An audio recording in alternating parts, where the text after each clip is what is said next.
Howdy gamers, hope everyone's doing well. It's another day. I'm drinking green guillotine liquid death. I think this is going to be the last video until the little red book is done. Um, so yeah, woo, final one, let's go. Ugh. Thanks as always, and yippee, yahoo, uh, bing blow.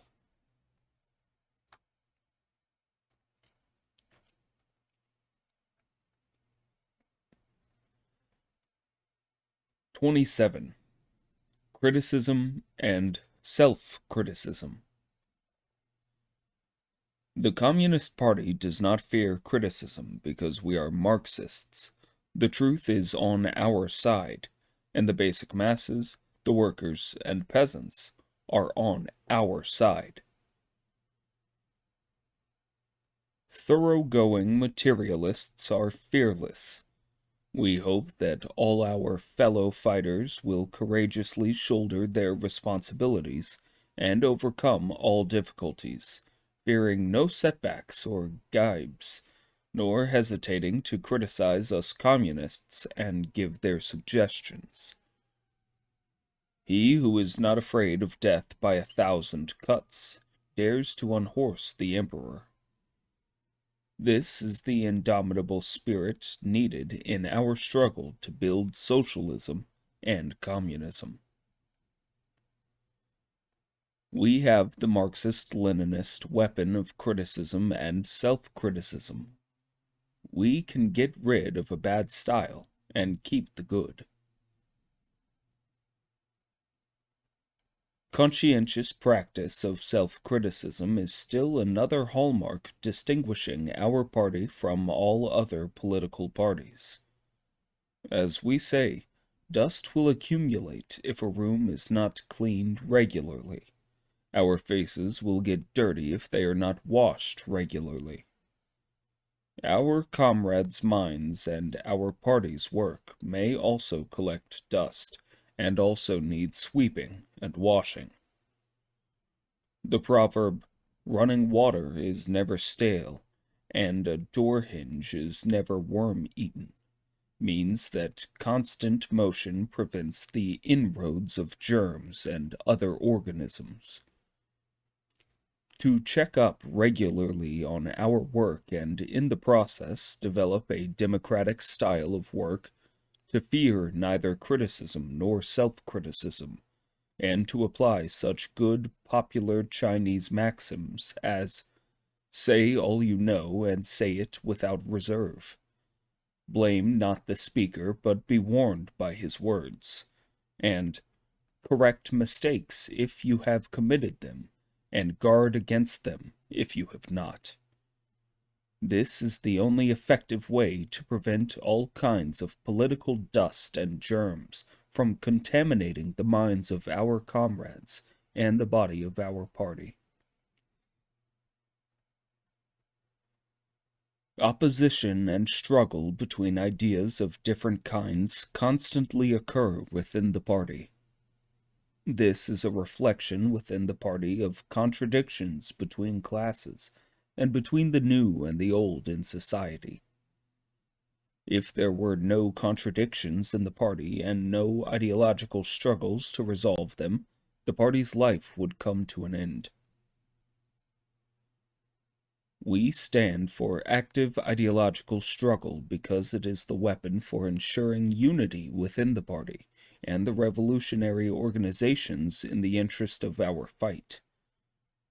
Every communist and every revolutionary should take up this weapon.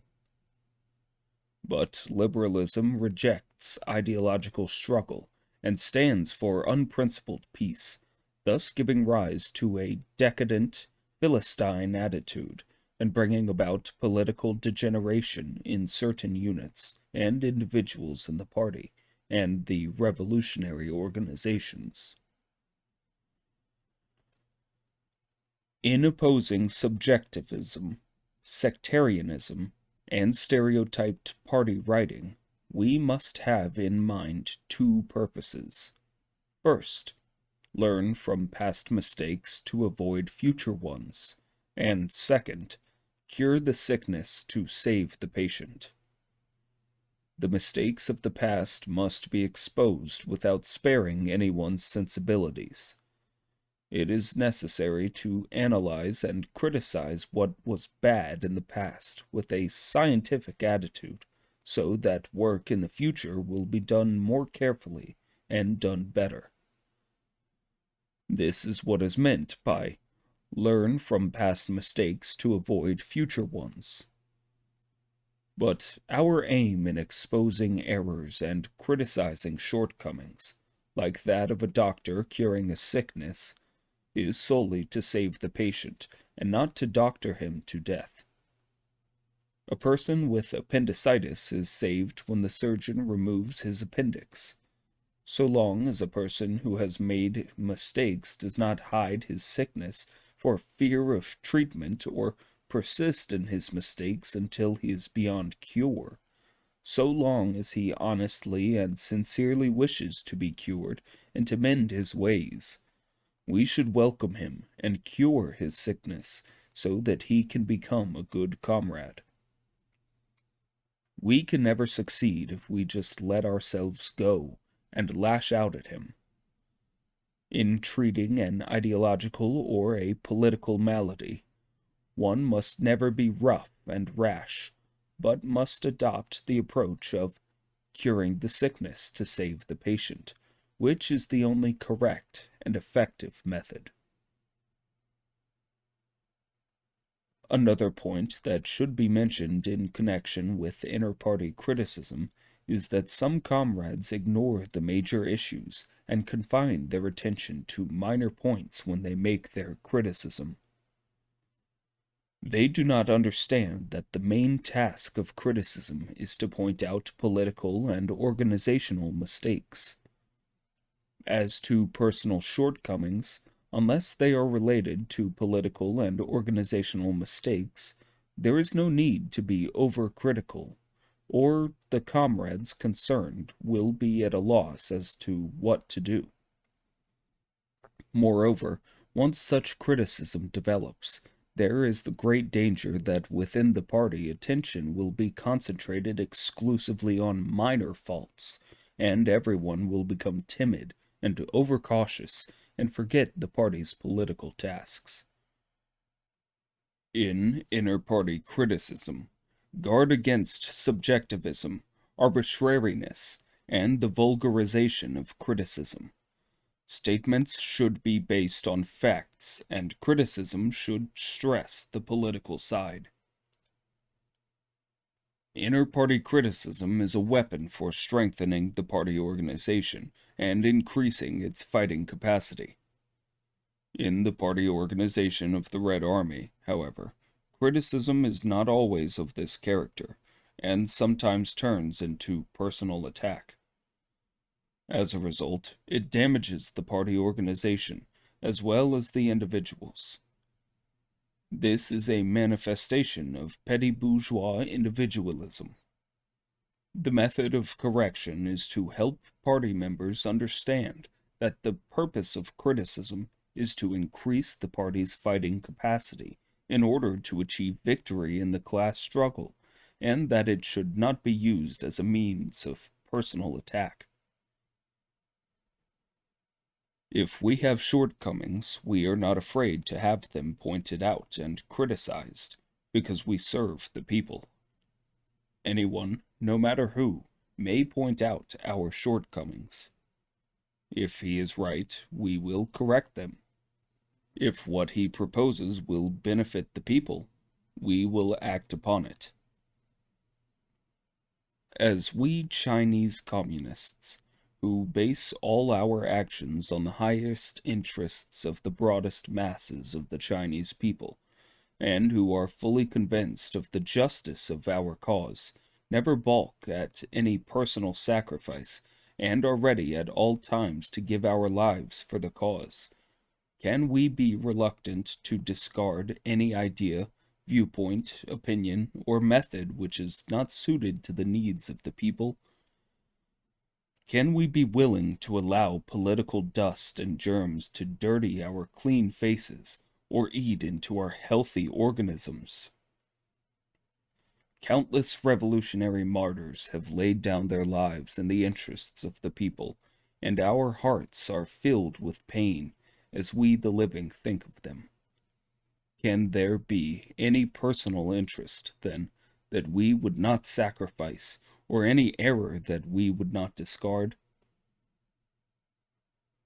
We must not become complacent over any success. We should check our complacency and constantly criticize our shortcomings, just as we should wash our faces or sweep the floor every day to remove the dirt and keep them clean. As for criticism, do it in good time. Don't get into the habit of criticizing only after the event. Taught by mistakes and setbacks, we have become wiser and handle our affairs better. It is hard for any political party or person to avoid mistakes, but we should make as few as possible. Once a mistake is made, we should correct it, and the more quickly and thoroughly, the better. 28. Communists. A communist should have largeness of mind, and he should be staunch and active, looking upon the interests of the revolution as his very life, and subordinating his personal interests to those of the revolution. Always and everywhere he should adhere to principle, and wage a tireless struggle against all incorrect ideas and actions, so as to consolidate the collective life of the party, and strengthen the ties between the party and the masses. He should be more concerned about the party and the masses than about any individual, and more concerned about others than about himself. Only thus can he be considered a communist. Every comrade must be brought to understand that the supreme test of the words and deeds of a communist is whether they conform with the highest interests and enjoy the support of the overwhelming majority of the people.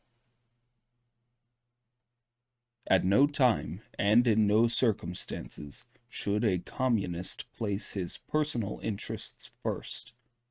He should subordinate them to the interests of the nation and of the masses.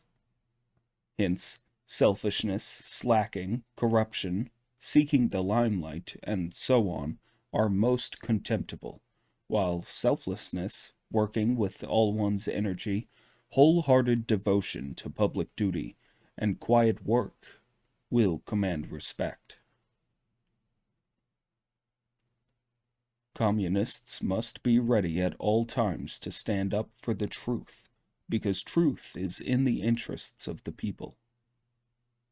Communists must be ready at all times to correct their mistakes, because mistakes are against the interests of the people.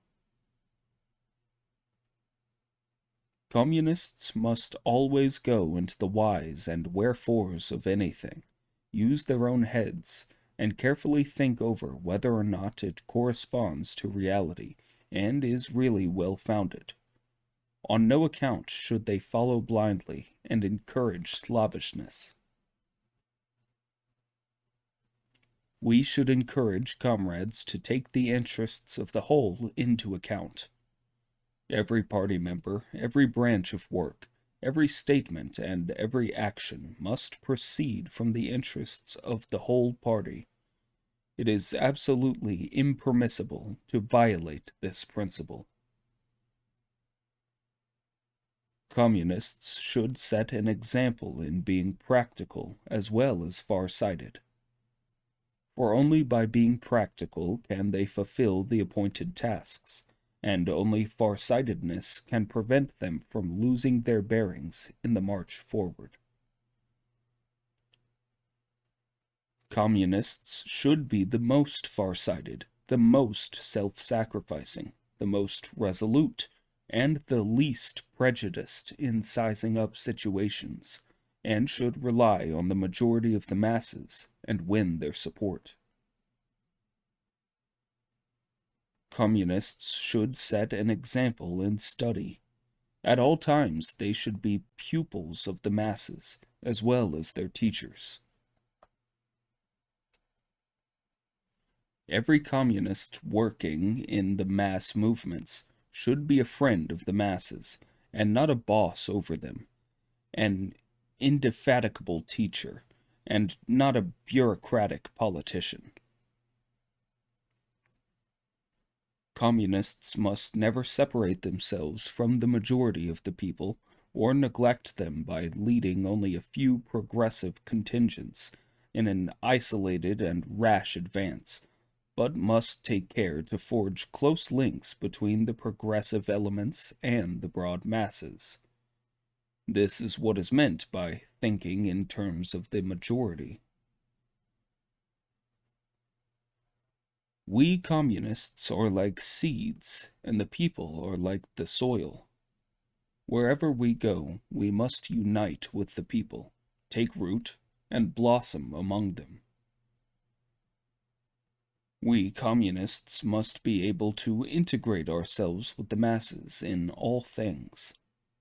If our party members spend their whole lives sitting indoors and never go out to face the world and brave the storm, what good will they be to the Chinese people? None at all, and we do not need such people as party members. We communists ought to face the world and brave the storm, the great world of mass struggle and the mighty storm of mass struggle. The exemplary vanguard role of the communists is of vital importance. Communists in the Eighth Route and new Fourth Armies should set an example in fighting bravely, carrying out orders, observing discipline, doing political work, and fostering internal unity and solidarity. A communist must never be opinionated or domineering, thinking that he is good in everything while others are good in nothing. He must never shut himself up in his little room, or brag and boast and lord it over others. Communists must listen attentively to the views of people outside the party, and let them have their say. If what they say is right, we ought to welcome it, and we should learn from their strong points. If it is wrong, we should let them finish what they are saying, and then patiently explain things to them. The attitude of communists towards any person who has made mistakes in his work should be one of persuasion, in order to help him change and start afresh, and not one of exclusion, unless he is incorrigible. As for people who are politically backward, communists should not slight or despise them, but should befriend them, unite with them, convince them, and encourage them to go forward. 29. Caters. In order to guarantee that our party and country do not change their color, we must not only have a correct line and correct policies, but must train and bring up millions of successors who will carry on the cause of proletarian revolution. In the final analysis, the question of training successors for the revolutionary cause of the proletariat is one of whether or not there will be people who can carry on the Marxist-Leninist revolutionary cause started by the older generation of proletarian revolutionaries. Whether or not the leadership of our party and state will remain in the hands of proletarian revolutionaries. Whether or not our descendants will continue to march along the correct road laid down by Marxism-Leninism, or, in other words, whether or not we can successfully prevent the emergence of Khrushchev's revisionism in China. In short, It is an extremely important question, a matter of life and death for our party and our country. It is a question of fundamental importance to the proletarian revolutionary cause for 100, 1,000, nay, 10,000 years. Basing themselves on the changes in the Soviet Union, the imperialist prophets are pinning their hopes of peaceful evolution on the third or fourth generation of the Chinese party. We must shatter these imperialist prophecies. From our highest organizations down to the grassroots, we must everywhere give constant attention to the training and upbringing of successors to the revolutionary cause. What are the requirements for worthy successors to the revolutionary cause of the proletariat? They must be genuine Marxist-Leninists, and not revisionists like Khrushchev, wearing the cloak of Marxism-Leninism. They must be revolutionaries who wholeheartedly serve the overwhelming majority of the people of China and the whole world, and must not be like Khrushchev, who serves both the interests of the handful of members of the privileged bourgeois stratum in his own country and those of foreign imperialism and reaction. They must be proletarian statesmen capable of uniting and working together with the overwhelming majority. Not only must they unite with those who agree with them, they must also be good at uniting with those who disagree, and even with those who formerly opposed them and have since been proved wrong in practice.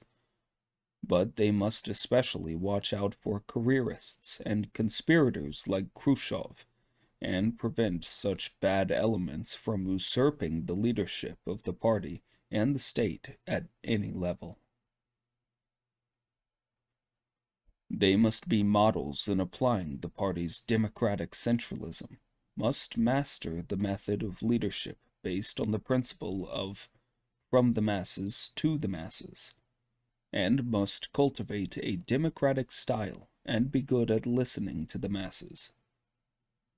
They must not be despotic like Khrushchev and violate the party's democratic centralism, make surprise attacks on comrades, or act arbitrarily and dictatorially. They must be modest and prudent and guard against arrogance and impetuosity. They must be imbued with the spirit of self-criticism and have the courage to correct mistakes and shortcomings in their work. They must never cover up their errors like Khrushchev and claim all the credit for themselves and shift all the blame on others. Successors to the revolutionary cause of the proletariat come forward in mass struggles and are tempered in the great storms of revolution. It is essential to test and judge cadres, and choose and train successors in the long course of mass struggle. Our party organizations must be extended all over the country, and we must purposefully train tens of thousands of cadres and hundreds of first-rate mass leaders. They must be cadres and leaders versed in Marxism-Leninism, politically far-sighted, competent in work, full of the spirit of self-sacrifice, capable of tackling problems on their own, steadfast in the midst of difficulties, and loyal and devoted in serving the nation, the class, and the party. It is on these cadres and leaders that the party relies for its links with the membership and the masses, and it is by relying on their firm leadership of the masses that the party can succeed in defeating the enemy. Such cadres and leaders must be free from selfishness, from individualistic heroism, ostentation, sloth, passivity, and arrogant sectarianism. They must be selfless national and class heroes. Such are the qualities and the style of work demanded of the members, cadres, and leaders of our party. Caters are a decisive factor once the political line is determined. Therefore, it is our fighting task to train large numbers of new cadres in a planned way. The criterion the Communist Party should apply in its cadres policy is whether or not a cadre is resolute in carrying out the party line, keeps to party discipline, has close ties with the masses, has the ability to find his bearings independently, and is active, hard-working, and unselfish. This is what appointing people on their merit means. It is necessary to maintain the system of cadre participation in collective productive labor. The cadres of our party and state are ordinary workers and not overlords sitting on the backs of the people. By taking part in collective productive labor, the cadres maintain extensive, constant, and close ties with the working people. This is a major measure of fundamental importance for a socialist system.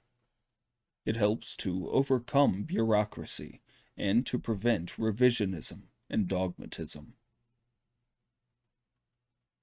We must know how to judge cadres. We must not confine our judgment to a short period or a single incident in a cadre's life, but should consider his life and work as a whole. This is the principal method of judging cadres. We must know how to use cadres well. In the final analysis, leadership involves two main responsibilities: to work out ideas and to use cadres well. Such things as drawing up plans, making decisions, and giving orders and directives are all in the category of working out ideas. To put the ideas into practice, we must weld the cadres together and encourage them to go into action.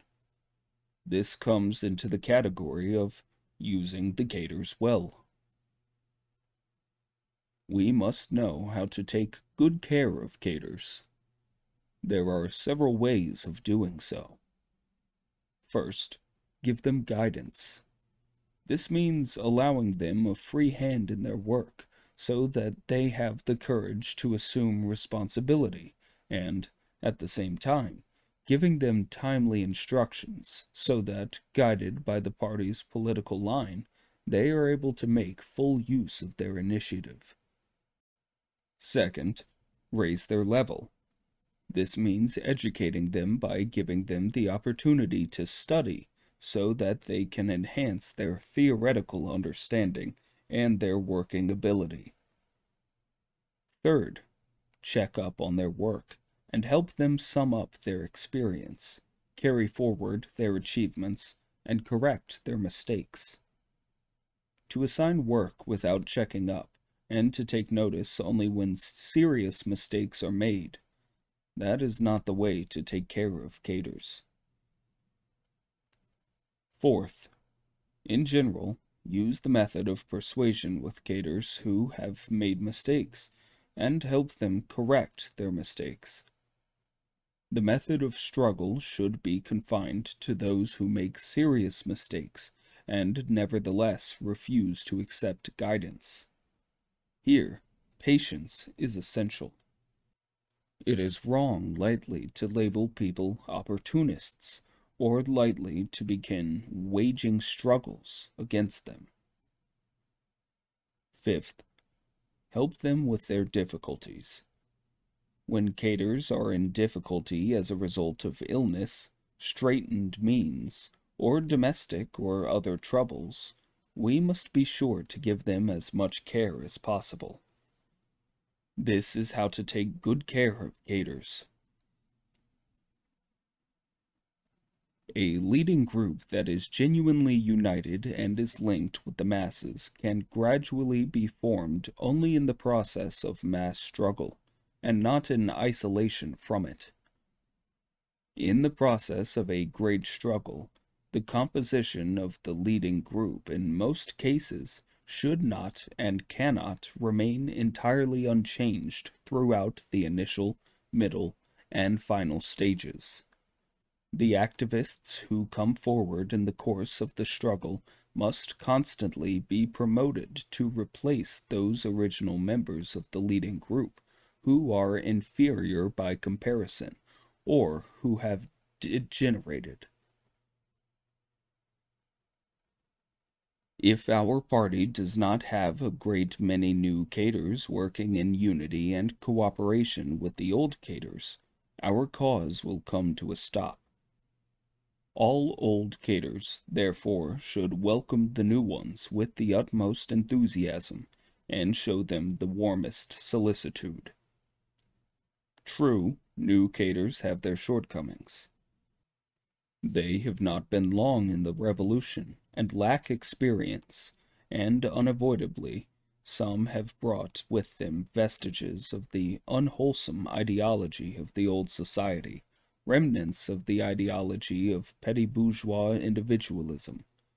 But such shortcomings can be gradually eliminated through education and tempering in the revolution. The strong point of the new cadres, as Stalin has said, is that they are acutely sensitive to what is new, and are therefore enthusiastic and active to a high degree. The very qualities which some of the old cadres lack. Cadres, new and old, should respect each other, learn from each other, and overcome their own shortcomings by learning from each other's strong points, so as to unite as one in the common cause, and guard against sectarian tendencies. Our concern should extend to non-party cadres as well as to the party cadres. There are many capable people outside the party whom we must not ignore.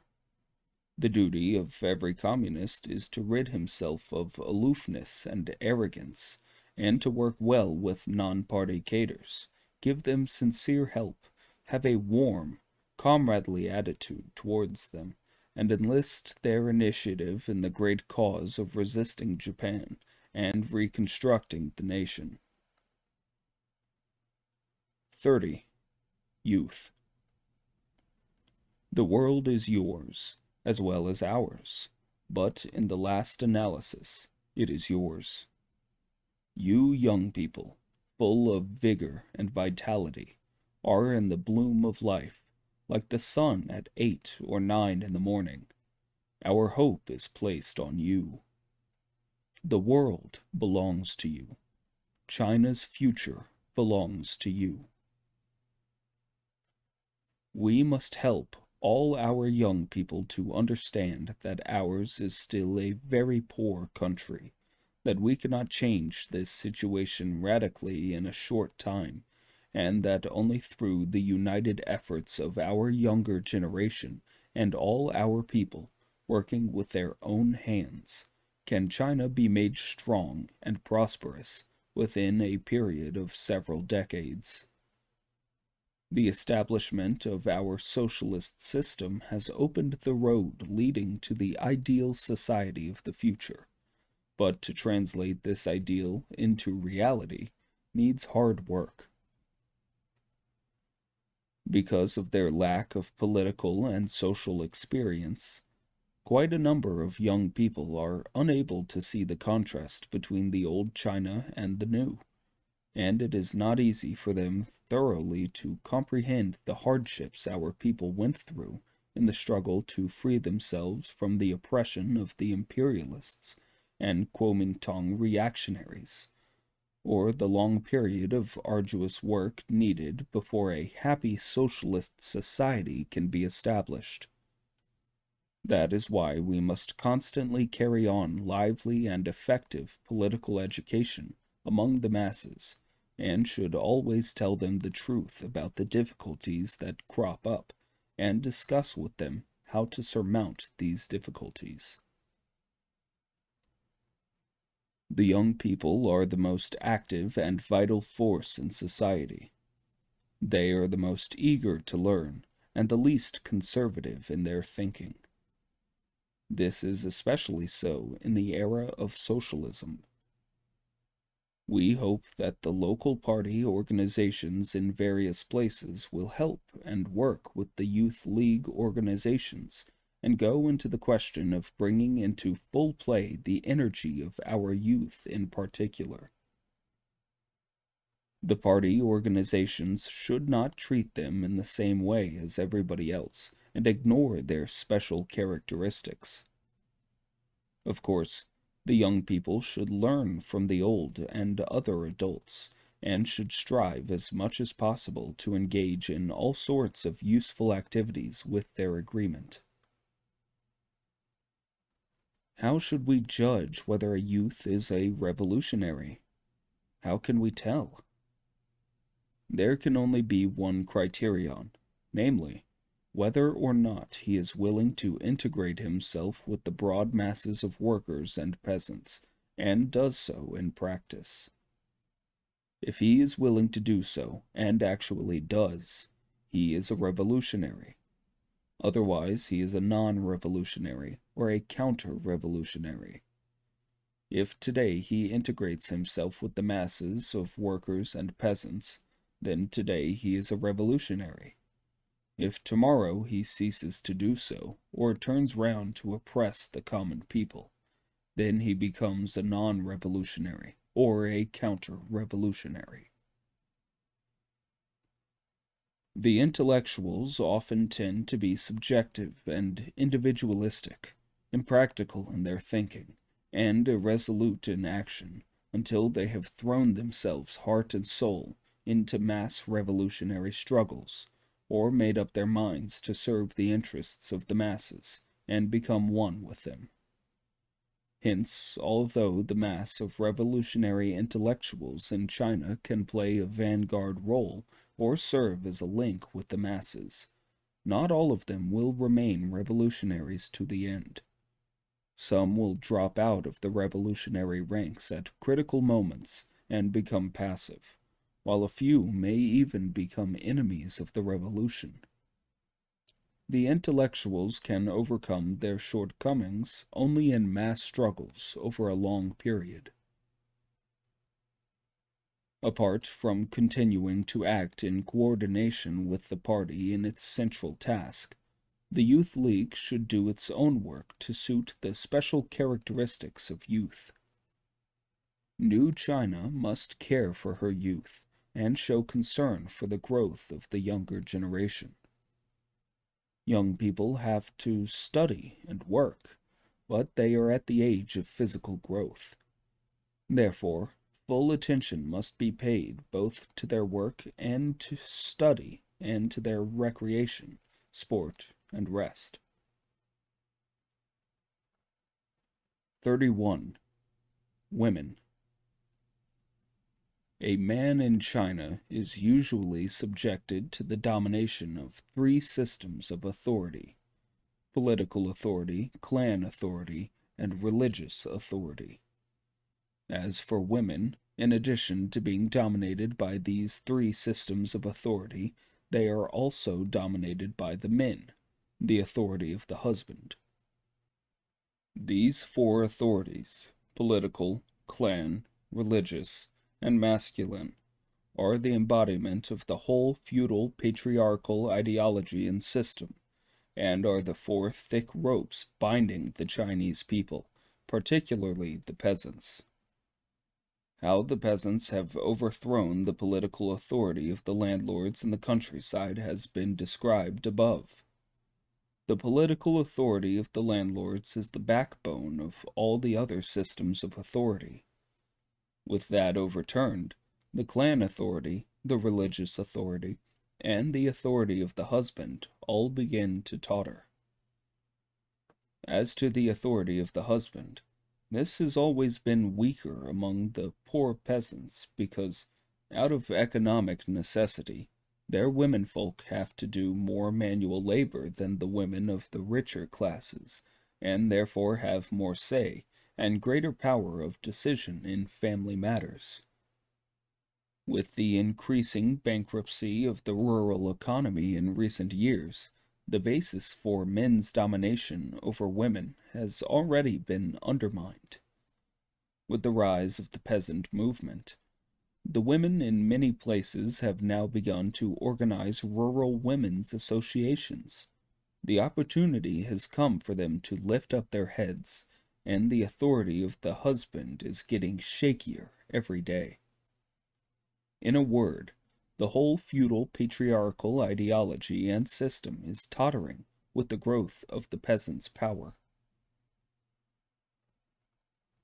Unite and take part in production and political activity to improve the economic and political status of women. Protect the interests of the youth, women, and children. Provide assistance to young students who cannot afford to continue their studies. Help the youth and women to organize in order to participate on an equal footing in all work useful to the war effort and to social progress. Ensure freedom of marriage and equality as between men and women, and give young people and children a useful education. In agricultural production, our fundamental task is to adjust the use of labor power in an organized way and to encourage women to do farm work. In order to build a great socialist society, it is of the utmost importance to arouse the broad masses of women to join in productive activity. Men and women must receive equal pay for equal work in production. Genuine equality between the sexes can only be realized in the process of the socialist transformation of society as a whole. With the completion of agricultural cooperation, many cooperatives are finding themselves short of labor. It has become necessary to arouse the great mass of women who did not work in the fields before to take their place on the labor front. China's women are a vast reserve of labor power. This reserve should be tapped in the struggle to build a great socialist country. Enable every woman who can work to take her place on the labor front, under the principle of equal pay for equal work. This should be done as quickly as possible. 32. Culture and Art. In the world today, all culture, all literature, and art belong to definite classes and are geared to definite political lines. There is, in fact, no such thing as art for art's sake, art that stands above classes, art that is detached from or independent of politics. Proletarian literature and art are part of the whole proletarian revolutionary cause. They are, as Lenin said, cogs and wheels in the whole revolutionary machine. Revolutionary culture is a powerful revolutionary weapon for the broad masses of the people. It prepares the ground ideologically before the revolution comes, and is an important, indeed essential, fighting front in the general revolutionary front during the revolution. All our literature and art are for the masses of the people, and in the first place for the workers, peasants, and soldiers. They are created for the workers, peasants, and soldiers, and are for their use. Our literary and art workers must accomplish this task and shift their stand. They must gradually move their feet over to the side of the workers, peasants, and soldiers, to the side of the proletariat, through the process of going into their very midst and into the thick of practical struggles, and through the process of studying Marxism and society. Only in this way can we have a literature and art that are truly for the workers, peasants, and soldiers, a truly proletarian literature and art. Our purpose is to ensure that literature and art fit well into the whole revolutionary machine as a component part, that they operate as powerful weapons for uniting and educating the people, and for attacking and destroying the enemy, and that they help the people fight the enemy with one heart and one mind. In literary and art criticism, there are two criteria, the political and the artistic. There is the political criterion and there is the artistic criterion. What is the relationship between the two? Politics cannot be equated with art, nor can a general world outlook be equated with a method of artistic creation and criticism. We deny not only that there is an abstract and absolutely unchangeable political criterion, but also that there is an abstract and absolutely unchangeable artistic criterion. Each class in every class society has its own political and artistic criteria. But all classes in all class societies invariably put the political criterion first and the artistic criterion second. What we demand is the unity of politics and art, the unity of content and form, the unity of revolutionary political content, and the highest possible perfection of artistic form. Works of art which lack artistic quality have no force, however progressive they are politically. Therefore, we oppose both works of art with a wrong political viewpoint and the tendency towards the poster and slogan style, which is correct in political viewpoint but lacking in artistic power. On questions of literature and art, we must carry on a struggle on two fronts. Letting 100 flowers blossom and 100 schools of thought contend is the policy for promoting the progress of the arts and the sciences and a flourishing socialist culture in our land. Different forms and styles in art should develop freely, and different schools in science should contend freely. We think that it is harmful to the growth of art and science if administrative measures are used to impose one particular style of art or school of thought and to ban another.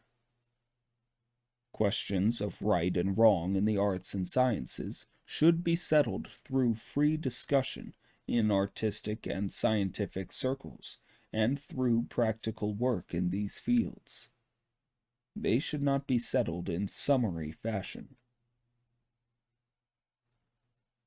An army without culture is a dull-witted army, and a dull-witted army cannot defeat the enemy.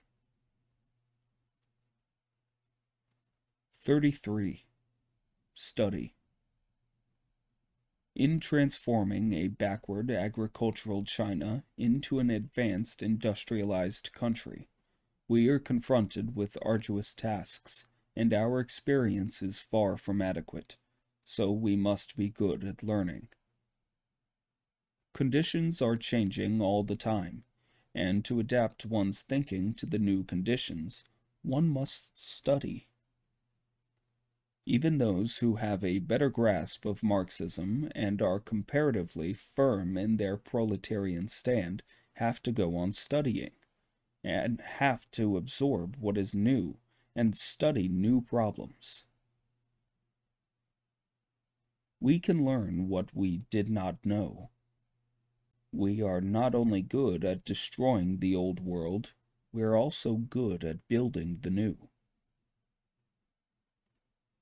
Now, there are two different attitudes towards learning from others.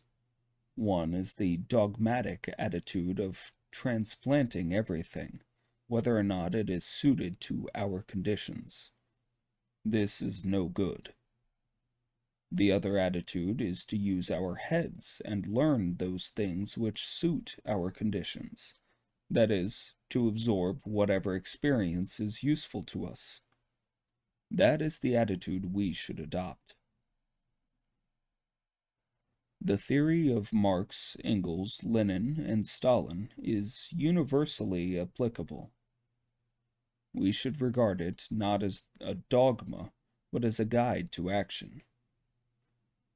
Studying it is not merely a matter of learning terms and phrases, but of learning Marxism-Leninism as the science of revolution.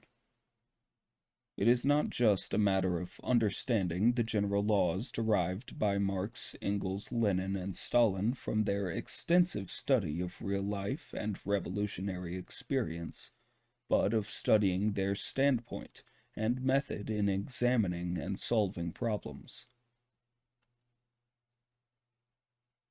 If we have a correct theory, but merely prate about it, pigeonhole it, and do not put it into practice, then that theory, however good, is of no significance. It is necessary to master Marxist theory and apply it, master it for the sole purpose of applying it. If you can apply the Marxist-Leninist viewpoint in elucidating one or two practical problems, you should be commended and accredited with some achievement. The more problems you elucidate, and the more comprehensively and profoundly you do so, the greater will be your achievement. How is Marxist-Leninist theory to be linked with the practice of the Chinese Revolution? To use a common expression, it is by shooting the arrow at the target. As the arrow is to the target, so is Marxism-Leninism to the Chinese Revolution. Some comrades, however, are shooting without a target, shooting at random, and such people are liable to harm the revolution. Those experienced in work must take up the study of theory, and must read seriously. Only then will they be able to systematize and synthesize their experience, and raise it to the level of theory. Only then will they not mistake their partial experience for universal truth, and not commit empiricist errors. Reading is learning, but applying is also learning, and the more important kind of learning at that. Our chief method is to learn warfare through warfare. A person who has had no opportunity to go to school can also learn warfare. He can learn through fighting in a war. A revolutionary war is a mass undertaking. It is often not a matter of first learning and then doing, but of doing and then learning, for doing is itself learning.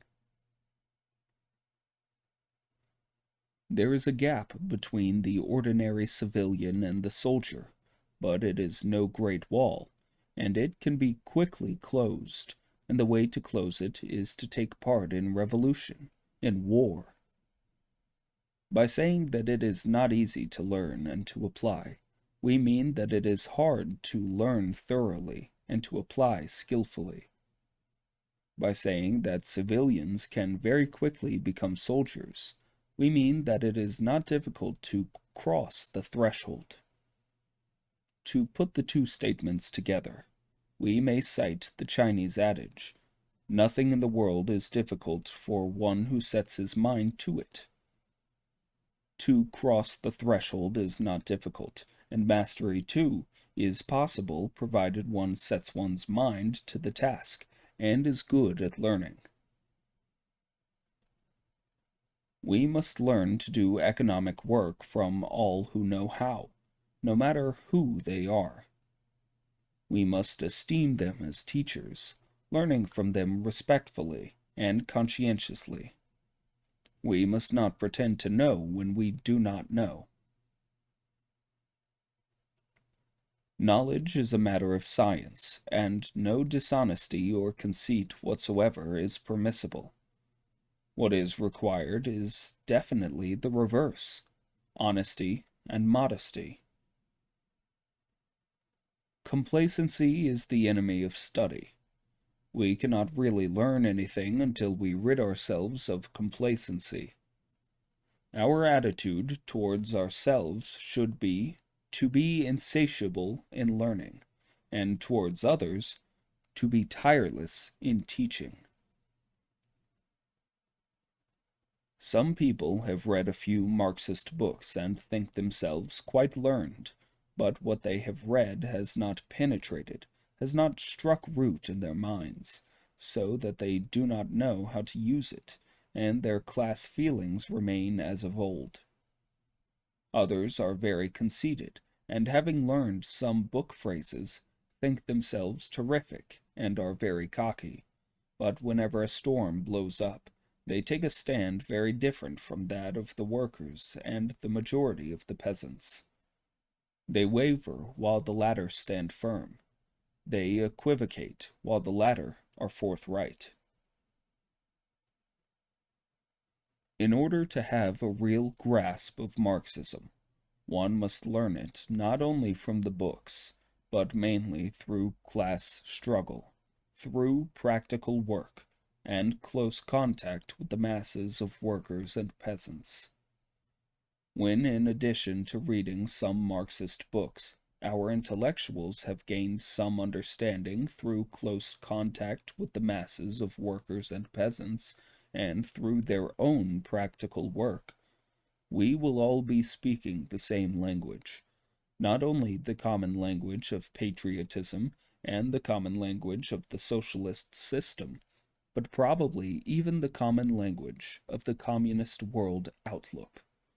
If that happens, all of us will certainly work much better.